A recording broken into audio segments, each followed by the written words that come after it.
السلام علیکم.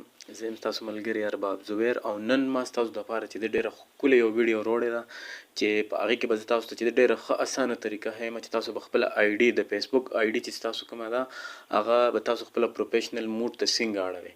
نن سبا چې دی دا ډېر خلک هم دې دغه کې دي چې موږ خپله آی ډي پروفیشنل موډ ته واړو. پروفیشنل موډ کې دا شي چې ستاسو کومه آی ډي چې کومه وي نو هغه به طور یو پیج څنګه چې پیج څوک چلوي د پیج شکل ته وړي. نو ډېرو ملګرو خو چې دی چې چاله چل ورځي هغوی خو اړولي دي خپل پروفیشنل موډ ته، چې چا نه دي اړولي نو هغوی ته به زه نن دا طریقه ښیم. ډېره اسانه طریقه ده. نو شروع کوو. اول به تاسو داسې چلو کې چې کوم ستاسو فیسبوک ایپ دی هغه به تاسو اوپن کې. فیسبوک چې کله تاسو خپل کولو کو نو تاسو د هي طرف ته وګورئ کوم چې تاسو لکه پروفایل سلیکټ کړئ، لکه د دغه سایډ ته وګورئ، هي سایډ ته وګورئ، هغه سلیکټ کړئ.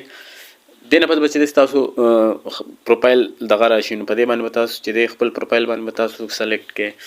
د پروفایل نه پس چې تاسو دا سلیکټ کړو نو د ایډیټ پروفایل سره خوا کې وګورئ 3 ډاټس دي نو تاسو په هغې سلیکټ کړئ. نو چې تاسو کله هغه 3 ډاټ سلیکټ کړئ د هغې نه پس تاسو ته به یو داسې پیج اوپن شي، تاسو ته به یو داسې پیج کولو شي. نو دې کې اوس تاسو وګورئ مکمل اینډ کې چې دی ټرن آن پروفیشنل موډ اخره کې چې دی راغلی دی نو تاسو به دغه ټرن آن پروفیشنل موډ باندې به چې دی تاسو سلیکټ کړئ. کله چې تاسو سلیکټ کړئ تاسو سره به یو داسې قسمه پیج اوپن شي، په هغې کې به تاسو ته لیکلي چې ټرن آن د بلو د بریکټ کې به تاسو ګورئ دې کې لیکلي دي ټرن آن، تاسو به ټرن آن باندې کلیک کړئ. کله چې تاسو ټرن آن باندې کلیک کو نو ستاسو آی ډي چې دی هغه پروفیشنل موډ ته واوښته نو تاسو به ډن ووهئ. ډن نه پس چې دی دلته تاسو ته لیکلي هم دي چې دا اوس وګورئ، تاسو چې پیج لږ ریفریش کړئ تاسو بیا به وګورئ ټرن آف پروفیشنل موډ، مطلب ستاسو اکاونټ چې دی هغه پروفیشنل موډ ته واوښتو. زه اوس تاسو ته ښیم څنګه تاسو اوس کتی شئ نو ستاسو اکاونټ چې دی دغه شانتې به پروفیشنل موډ ته راوړي. نو ډېره اسانه طریقه ده چې چا نه کړی، کومو ملګرو نه کړی او په طریقه نه پوهېږي نو زر تر زره چې دی خپل اکاونټونه چې دی پروفیشنل موډ ته واړوئ.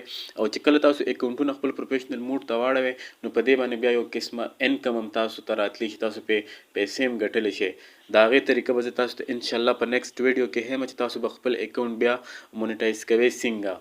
نو بس دې نن دپاره دا مره او انشاءالله خو څوک ملګري غواړي چې مونږ دا طریقه زده کړو چې زمونږ بیا آی ډي چې دی هغه مونږ انکم ته هم برابر کړو، لکه مطلب مونږ له پې خلک سټارز راکوي نو چې مونږ پې پیسې هم بیا ګټو. نو انشاءالله نیکسټ ویډیو به زه بیا په هغې باره کې اچوم نو بیا هغه تاسو وګورئ. مننه، مهرباني، خوشحاله اوسئ.